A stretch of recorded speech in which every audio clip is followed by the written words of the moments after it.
संविधान लिखे जाने से पहले संसद में बहसों की गूंज से पहले कहानियां थीं। नदियों और क्रांतियों की, जमीन और संघर्ष की कहानियां। एनसीईआरटी सिर्फ सिखाती नहीं है, वे एक राष्ट्र की जड़ों को एक एस्पिरेंट के मन में फुसफुसाती है। इसे सिर्फ पढ़ना नहीं है, यह याद रखना है। एनसीईआरटी का हर पन्ना एक आईना है। यह सिर्फ तथ्यों को नहीं दर्शाता है, यह आपकी सोच की रूपरेखा है, आपकी सहानुभूति की गहराई है, आपकी दृष्टि की स्पष्टता को उजागर करता है। दोस्तों, राष्ट्र के आह्वान का जवाब देने से पहले आपको उसकी आत्मा को समझना होगा। एनसीईआरटी केवल किताबें नहीं हैं, वे भारत के अतीत, वर्तमान और भविष्य के धर्मगीत हैं। इन्हें पढ़ना एक नागरिक अनुष्ठान है, नेतृत्व करने से पहले जानने की मौन प्रतिज्ञा है। नमस्कार दोस्तों, welcome to IAS masterminds. IAS masterminds एक ऐसा मंच है जहां न केवल हम आपको पढ़ाते हैं बल्कि यूपीएससी माइंडसेट गढ़ते हैं। अपने इसी उद्देश्य को ध्यान में रखते हुए हम एक फाउंडेशन सीरीज ला रहे हैं, जिसके तहत बात करेंगे कि एनसीईआरटी को पढ़ना क्यों ज़रूरी है, इसका कैसे मैक्सिमम लाभ उठाया जा सकता है, इसकी रिवीजन स्ट्रैटेजी क्या होगी, इसके नोट्स कैसे बनाए जाएंगे और भी बहुत सारी बातें करेंगे हम इस सीरीज़ के तहत। तो इस एपिसोड में हम बात करेंगे कि एनसीईआरटी पढ़ना क्यों ज़रूरी है। तो इसमें पहला है कंसेप्चुअल क्लैरिटी एंड सिंप्लिसिटी। जो एनसीईआरटी किताबें होती हैं, जो कंसेप्ट की एक क्लैरिटी चाहिए होती है आपको प्रीलिम्स, मेंस एंड इंटरव्यू के दौरान, तो आपको यहाँ से मिलती है। जब हम तैयारी करते हैं तो बहुत सारी चीज़ें, चूँकि हम ग्रेजुएशन के बाद आ रहे होते हैं, तो बहुत सारी चीज़ें पहले की छूट गई होती है, भूल गई होती हैं, या स्टेट की जो बुक्स होती हैं स्टेट बोर्ड की, तो उसमें उतनी ज़्यादा क्लियरिटी नहीं होती जितनी एनसीईआरटी में होती है। तो यहाँ जब आप पढ़ेंगे तो एक तो आपके कंसेप्ट क्लियर होंगे, दूसरी चीज़ है कि ये बहुत ही सिंपल लैंग्वेज में लिखी जाती है, जो कि 6 to 12th के बच्चों को समझाने के लिए होती है। तो इसको बहुत ही आसान तरीके से चीज़ों को समझाया जाता है, कॉन्सेप्ट को बहुत सरल तरीके से समझाया जाता है ताकि छोटे बच्चे समझ सकें। तो आप जब ग्रेजुएशन कर रहे हैं या कर चुके हैं तो आपको जो है इसे समझना बहुत ही आसान हो जाता है। आपको ना तो किसी टीचर की ज़रूरत पड़ती है और ना ही किसी कोचिंग की ज़रूरत पड़ती है, आप खुद से पढ़ के इसको समझ सकते हैं। जैसे इसमें जो है आप छोटे छोटे डेफिनेशन पता चल जाता है आपके बारे में, जैसे पहाड़ किसे कहते हैं, पहाड़ियाँ क्या होती है, मैदान किसे कहते हैं। ये जो छोटी छोटी चीज़ें होती हैं ना, जो हम बहुत छोटे होते हैं तब पढ़े रहते हैं तो हमें बहुत सारी चीज़ें भूल गई होती है। तो इससे पढ़ने से वो जो छोटी छोटी चीज़ें आपको पता चल जाती हैं, तो आप जब एडवांस बुक पढ़ेंगे तो आपको समझने में उसको बहुत आसानी होगी। दूसरा चीज़ है कि ये जो एनसीईआरटी बुक होती है ना, तो हमारे यूपीएससी के जो सिलेबस है उससे जुड़ी हुई होती है। बहुत सारे टॉपिक यहाँ से उसमें डायरेक्ट मिल जाते हैं, प्रीलिम्स के प्रश्न मिल जाते हैं, मेंस के प्रश्न मिल जाते हैं। क्योंकि यूपीएससी जो है ना एनसीईआरटी किताबों को ध्यान में रख के ही अपना जो है सिलेबस की डिज़ाइन किया हुआ है, तो हमें इसका जो है बहुत बेनिफिट मिलता है। प्रीलिम्स पावर हाउस, तो 30 से 35 प्रश्न जो है डायरेक्ट इनडायरेक्ट जो है एनसीईआरटी से फंस जाते हैं। तो आप अगर सोच रहे हैं कि 30-35 ही प्रश्न, लेकिन आपको ये भी ध्यान रखना चाहिए कि 45 से 50% प्रश्न, मतलब 50 प्रश्न तक ही कट ऑफ जाता है मैक्सिमम। तो आपको अगर 30-35 प्रश्न आप एनसीईआरटी से कवर कर लेते हैं तो आपके लिए कितना फ़ायदेमंद होगा। इसी तरह मेंस में भी 30-35% प्रश्न जो है एनसीईआरटी से डायरेक्ट व इनडायरेक्ट फंस जाते हैं। अगर कुछ ऐसे प्रश्न होते हैं कि आप यहाँ से अगर कॉन्सेप्ट क्लियर कर लें और करंट पढ़ लें तो वो क्लियर हो जाएगा प्रश्न। अगर इस तरीके से देखेंगे तो 50 से 60% तक चीज़ें कवर हो जाती हैं एनसीईआरटी से। लेकिन डायरेक्ट जो है 30 से 35% तो प्रश्न आते ही आते हैं, इसलिए आपको पढ़ना है। फिर इसका जो है ना mains answer writing style and language suitable for answer writing. तो इसमें जो एक आंसर राइटिंग की जो एक स्टाइल होनी चाहिए ना, जो एक स्किल होनी चाहिए, वो डेवलप होती है एनसीईआरटी पढ़ने से। क्योंकि इसमें जो है आपको जैसे इसके जो खाका बनाया जाता है, ब्लूप्रिंट जो होता है इस एनसीईआरटी किताब की, उसमें ये होता है कि उसका हर एक चैप्टर और उस चैप्टर के अंदर जितने भी टॉपिक होते हैं उसको इस तरीके से डिज़ाइन किया जाता है कि पहले इंट्रोडक्शन दिया जाता है, फिर बॉडी लिखी जाती है, फिर जो है कंक्लूजन दिया जाता है। तो आप जब इस चीज़ को पढ़ेंगे, एनसीईआरटी को पढ़ेंगे, तो आपके अंदर वो हैबिट डेवलप हो जाएगी, जो कि एक मेंस आंसर राइटिंग आप कर रहे हैं तब के लिए ज़रूरी है, ना कि जब आप मेंस, इसके अलावा जब आप मेंस दे रहे हैं तब भी वो जो है आपके अंदर हैबिट डेवलप हो जाती है, तो आप बहुत अच्छे तरीके से लिख लेते हैं। और दूसरा इसका जो है इसमें ये योगदान है कि जैसे आप बहुत सारे जो टॉपिक जो हैं उनका जो है इंट्रोडक्शन जो है आप डायरेक्ट वहाँ पे लिख सकते हैं। जैसे वहाँ से आप देखते हैं कोई डेफिनेशन हो गई या उसका जो है इंट्रोडक्शन देने का जो तरीका है आप वो यूज़ कर सकते हैं।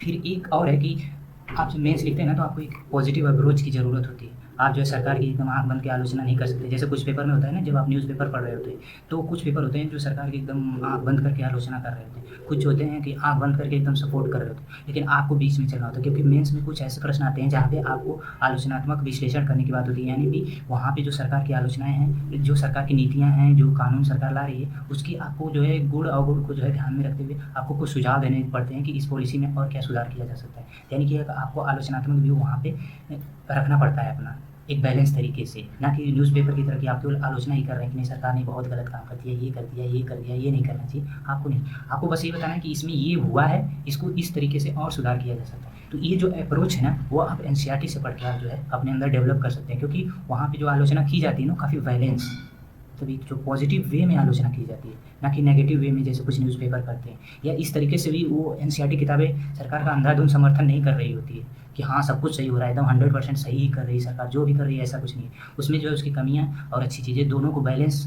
जो है व्यू लेके जो है एनसीईआरटी चलती है। तो अगर जब आप एनसीईआरटी पढ़ेंगे तो आपके लिए बहुत फ़ायदेमंद होगा। दूसरी चीज़, जब आप न्यूज़पेपर पढ़ रहे होते हैं ना, तो अब न्यूज़पेपर में कुछ जैसे द हिंदू आप पढ़ रहे हैं तो इनकी वो थोड़ा आलोचनात्मक हो जाता है। तो जब आप एनसीईआरटी पढ़े रहेंगे, चीज़ों को समझे रहेंगे कि कैसे लिखना है, तो आप द हिंदू न्यूज़पेपर पढ़ के उसको उस व्यू को जो है वो काफ़ी लेफ्ट न्यूज़पेपर है तो काफ़ी आलोचनात्मक हो जाता है। तो उसको भी आप बैलेंस कर सकते हैं कि इसने इस तरीके से इसमें एडिटोरियल लिखा हुआ है, तो मैं इसको कैसे बैलेंस कर सकता हूँ और कैसे जो है आंसर राइटिंग में इसको यूज़ कर सकता हूँ। जैसे आप कोई राइटिस्ट न्यूज़पेपर पढ़ रहे हैं जो एकदम सरकार के अंधाधुंध एकदम समर्थन कर रहा है, जैसे दैनिक जागरण हो गए या कुछ ऐसे पेपर हो गए जो काफ़ी मतलब सरकार के समर्थक न्यूज़पेपर माने जाते हैं, ऐसा लोग कहते हैं। तो वो जो है, तो उस तरीके से भी आपको नहीं लिखना। तो उस तरीके के न्यूज़पेपर भी पढ़ रहे हैं तो आप जो है उस चीज़ को बैलेंस कर लेंगे। तो ये आपको बेनिफिट मिलता है एनसीईआरटी पढ़ने से। फिर जो है कि विश्वसनीय और निष्पक्ष सामग्री होती है इसमें। सरकार जो है एनसीईआरटी बुक पब्लिश करने में जो है काफ़ी पैसे खर्च करती है, एक से बढ़ के एक विद्वान को हायर करती है, वो जो है काफ़ी रिसर्च करते हैं तब जाके किताबें लिखी जाती हैं। तो इसमें जो कॉन्सेप्ट होता है, जो डेफिनेशन होती है, जो फैक्ट होता है, वो बिल्कुल रिलायबल होता है, आप उस पर आँख बंद करके ट्रस्ट कर सकते हैं। तो आप जब लिख रहे हैं या जैसे प्रीलिम्स के पेपर जब होते हैं ना, तो कुछ प्रश्न पे डाउट होता है बच्चों को, तो वो जो है एनसीईआरटी का रेफरेंस देके उस जो है यूपीएससी से कह सकते हैं कि ये प्रश्न आप हटा दीजिए, गलत है। तो अगर आप रेफरेंस देते हैं एनसीईआरटी में, अगर वो चीज़ लिखी हुई है तो यूपीएससी उसको मानता भी है। तो यहाँ से जो है आप सारी चीज़ें जो है आँख बंद करके मेंस, प्रीलिम्स, मेंस, इंटरव्यू तक यूज़ कर सकते हैं बेहिचक। बल्कि आप जो एडवांस बुक पढ़ते हैं उसमें थोड़ा डाउट रहता है कि उसमें कुछ गलत हो सकता है, लेकिन यहाँ पे जो है हर साल वो किताबें चेक करी जाती है, छोटी से छोटी जो गलतियों को उस पर फिर अगली बार सुधार किया जाता है।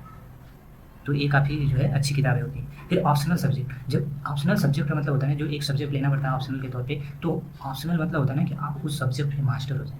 तो किसी भी सब्जेक्ट में मास्टर होने के लिए सबसे ज़रूरी चीज़ है ना कि आपका होलिस्टिक नॉलेज होना चाहिए। तो जब आप सारी एनसीईआरटी पढ़े रहेंगे, जैसे आप ज्योग्राफी मान लीजिए कि ऑप्शनल लिए, तो ज्योग्राफी जब आप एक मास्टर, जब आपके अंदर मास्टर वाला गुण हो जाए ना, उसके लिए ज़रूरी है कि आप history, polity, geography, economics, sociology, environment, इन सब चीज़ों का ना आपका एक बेसिक नॉलेज होगा, तब जाके आप जो है ज्योग्राफी के जो एडवांस लेवल है, जो आपको ऑप्शनल के तौर पे चाहिए, जो डिमांड करती है यूपीएससी, वो आप डेवलप कर पाएंगे। यानी कि जब तक आपका बेस स्ट्रांग ना हो तब तक ऑप्शनल सब्जेक्ट जो है आप ठीक से तैयार नहीं कर पाएंगे। कोई भी ऑप्शनल सब्जेक्ट हो, कुछ जैसे कुछ चीज़ों को छोड़ दें, जैसे हिंदी वगैरह हो गया, तो इन सब चीज़ों में उतना ज़रूरत नहीं पड़ती है। लेकिन अदर सब्जेक्ट आप लेंगे, हिस्ट्री हो गई, ज्योग्राफी हो गई, पॉलिटी हो गई, तो इन सब चीज़ों में आपका जो बेसिक स्ट्रांग होना चाहिए ना, वो आप एनसीईआरटी पढ़ के कर पाएंगे, तभी जब आप उसमें जो है बहुत अच्छा कर पाएंगे।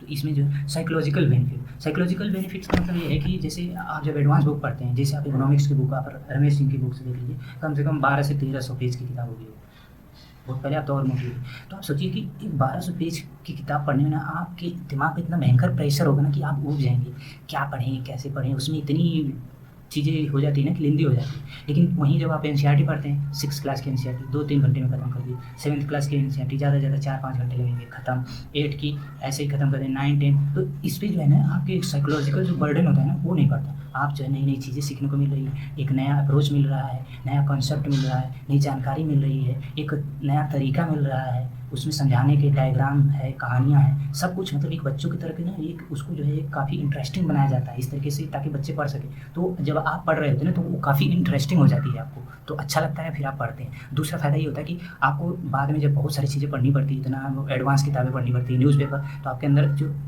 स्टेमिना होता है ना ज़्यादा, पढ़ने का, 8 से 9 10 घंटे पढ़ने का। तो जब आप इंटरेस्टिंग चीज़ों से शुरू करते हैं, जैसे एनसीईआरटी आप जब पढ़ते हैं तो आपके अंदर वो स्टेमिना डेवलप होने लगता है धीरे धीरे। तो आपकी हैबिट हो जाती है 8 से 9 10 घंटा आराम से पढ़ने की, और फिर जो है आपको फोकस जो चाहिए होता है ना वो डेवलप हो जाता है कि क्योंकि एनसीईआरटी किताबें इतनी इंटरेस्टिंग तरीके से तैयार की गई हैं, तो आपका इंटरेस्ट हमेशा बना रहता है, मतलब बीच बीच में इंटरेस्ट लूज़ नहीं होता है। आप भले थक जाएँ, लेकिन जैसे ही आपको लगेगा थकावट लग रही है ना, तो आप थोड़ा देर रेस्ट करके आपके अंदर एकदम जागरूकता रहेगी, जिज्ञासूपन आपके अंदर उत्पन्न होगा कि नहीं अभी पढ़ना है, इसमें आगे क्या होने वाला है। जैसे आप सीरीज़ वगैरह देखते हैं ना, उस तरीके से आपके अंदर वो जिज्ञासा पैदा कर देती है एनसीईआरटी किताबें। तो आप जो है वहाँ से इसको पढ़ लेंगे तो आपके अंदर स्टेमिना भी डेवलप होगा, नॉलेज भी आएगी, आपका बेस भी मजबूत होगा, और फिर जो है आप उसको करंट से जोड़ना सीख जाएंगे, और मेंस आंसर राइटिंग स्किल भी आपकी डेवलप होगी, इंट्रोडक्शन कैसे लिखना है, कंक्लूजन कैसे लिखना है, ये चीज़ें भी आ जाएगी। इतने फ़ायदे आपके होने वाले हैं। फिर इंटरलिंकिंग आप कर सकते हैं, जैसे 6 के 7 से जुड़ जाती है, 7 की 8 से 9 की, और फिर जो है साइंस और ज्योग्राफी से जुड़ती है, ज्योग्राफी इन्वायरमेंट से जुड़ती है, और फिर साइंस और ज्योग्राफी मिलकर जो है आप सोशियोलॉजी से जुड़ेगा। इकोनॉमिक्स जो है, इकोनॉमिक्स के लिए सोशियोलॉजी को समझने के लिए इकोनॉमिक्स की ज़रूरत पड़ती है, और इन्वायरमेंट जो है आपका जो एथिक्स की ज़रूरत पड़ जाती है कि पेड़ क्यों काटना हानिकारक है, इससे क्या प्रॉब्लम हो रही है, तो एथिक्स आ जाता है। गरीबों पे ज़्यादा इम्पैक्ट पड़ रहा है तो यहाँ पे एथिक्स भी आ जाता है। यानी कि जो इंटरलिंकिंग है ना, एनसीईआरटी आपको बहुत अच्छे से कर देती है। तो जब आप मेंस लिख रहे होते हैं ना, तो कुछ प्रश्न ऐसे आते हैं जिसमें एक ही प्रश्न में 2 से 3 टॉपिक जुड़े होते हैं, 2 या 3 टॉपिक से रिलेटेड मतलब जोड़ के प्रश्न पूछा जाता है। तो जब आपके अंदर इंटरलिंकिंग की क्वालिटी आ जाती है ना, तो आप उस चीज़ को आराम से लिख लेंगे। यहाँ भी एनसीईआरटी बहुत महत्वपूर्ण योगदान देने वाली है। तो ये तो हमारा हो गया पहला पार्ट। सेकेंड पार्ट में हम बात करेंगे कि किस सीक्वेंस में पढ़ना चाहिए और क्यों पढ़ना चाहिए, उसकी बात करेंगे। कोई भी मन में आए उठा के चीज़ें नहीं पढ़ सकते हैं, और कैसे भी नहीं पढ़ सकते, उसके साइंटिफिक तरीके से जो चीज़ें पढ़नी चाहिए उस पर हम बात करेंगे कि कैसे आपको, कैसे बिगिनर को पढ़ना है, कि प्री के पहले कैसे कौन सी एनसीईआरटी और किस तरीके से पढ़नी है, कैसे नोट्स बनाने हैं, पहले आप बना के रखेंगे तो कैसे पढ़ना है, मेंस जब आप मेंस दे रहे हैं तब कैसे पढ़नी है एनसीईआरटी, कौन कौन से चैप्टर उस समय पढ़ने हैं, और फिर जब इंटरव्यू के दौरान आपको एनसीईआरटी के कौन कौन से टॉपिक पढ़ के जाने हैं, इस पर हम काफ़ी डिटेल में बात करेंगे आगे के सेगमेंट में। और फिर जो है उसके बाद ये पढ़ेंगे कि साइंस कैसे ऑनेस्टी है, ज्योग्राफी रीजनेबलनेस की संज्ञा क्यों दी जाती है, हिस्ट्री जो है आपकी मैच्योरिटी को कैसे बढ़ाती है, पॉलिटी आपको मॉडर्न कैसे बनाती है, इकोनॉमिक्स को विजडम क्यों माना जाता है, सोशियोलॉजी इमोशनल इंटेलिजेंस से कैसे रिलेटेड है, इन्वायरमेंट इंटरडिपेंडेंस कैसे है, टेक्नोलॉजी आपको कैसे इनोवेटिव बनाती है। तो ये सब चीज़ें ना हम काफ़ी जो है साइंटिफिकली एक ऑर्डर में चीज़ें बताएंगे, ताकि आप चीज़ों को जो है अच्छे से समझ सकें और एनसीईआरटी का मैक्सिमम यूज़ कर सकें अपनी तैयारी के दौरान, और आपकी एक जो पर्सनैलिटी चाहिए होती है उसको डेवलप करने में भी। तो thank you for your listening. फिर मिलेंगे हम नेक्स्ट पार्ट में। Thank you.